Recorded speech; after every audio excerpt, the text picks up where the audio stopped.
Mike LaFleur is out, so instead I will go over 5 candidates for offensive coordinator.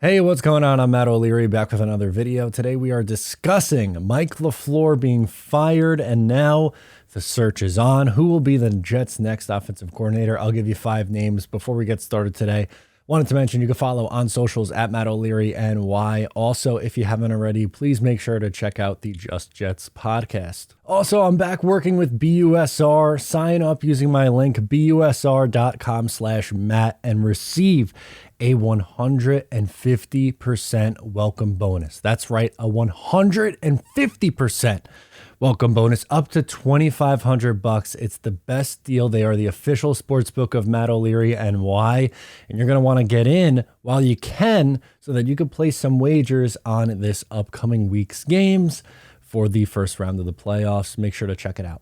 Okay, number 1 on the list is Frank Reich. Yes, he's a former head coach, and he is absolutely someone that I think is worthwhile for this job. He was Indianapolis's head coach from 2018 to 2012.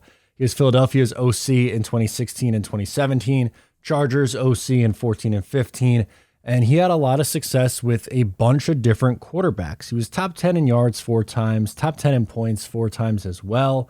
He got a ton out of Carson Wentz in 2017. We know that Carson ended up falling off a cliff. Injury and just ineffectiveness really led to that. But honestly, in 2017, Carson was playing like an MVP. And then even when he went to Indianapolis, I thought he was okay. I mean, obviously not at the near MVP level that we saw from him in 2017. And, you know, the play that we saw from him after that was kind of rough. But he was mostly fine. He got a ton out of Andrew Luck in the 1 year that he was the head coach with Luck there. Unfortunately, Luck retires early. Then they have a really down year with Jacoby Brissett, but then Phillip Rivers comes, and he has a lot of success with Phillip Rivers, someone he was familiar with the Chargers. He runs a West Coast style offense, so I feel like it would fit in well with what the Jets are trying to do. Triangle read passing attack is something that is very familiar with Frank Reich. I think he would be a really good fit. He has a track record as both an OC and a head coach. I think he is by far the best guy on the market. Next up, this one's a little bit of a pipe dream, but I'm going to include him on this list, and that's Todd Monken. Remember him? I wanted him to be the Jets coach back in 2019. He was the Bucs OC from 2016 to 2018. Browns offensive coordinator in 2019. Obviously, things went off the rails there with Freddie Kitchens. He leaves, and then he becomes Georgia's offensive coordinator and quarterback coach since 2020, and he's done a stellar job there at Georgia. And he was really, I think, a very good offensive coordinator in 2016 to 2018. He was top 10 in yards twice, in points, 18, 12, and 22. So not anything stellar, but I think he's a forward-thinking offensive mind, has experience at the NFL and college football. The difference is he's not as much West Coast. He likes to throw the ball a lot. So it's kind of dependent on who they bring in at quarterback and what the plan is there, but they have the weapons to throw the football. Might just work. Maybe they need a little bit of a change. Number 3 on my list is Nathaniel Hackett. Now, don't jump down my throat. I know he was a really bad head coach and things went off the rails in Denver, but we see it all the time. Guys are really bad head coaches, but really good coordinators. Look at Todd Bowles, even though Todd Bowles is in the playoffs, but that's a story for another day. This guy's a really good coordinator. He had a top 10 offense with both Green Bay and the Jacksonville Jaguars, so he didn't necessarily only do it with Aaron Rodgers. He had a good amount of success with Blake Bortles, who was not very good.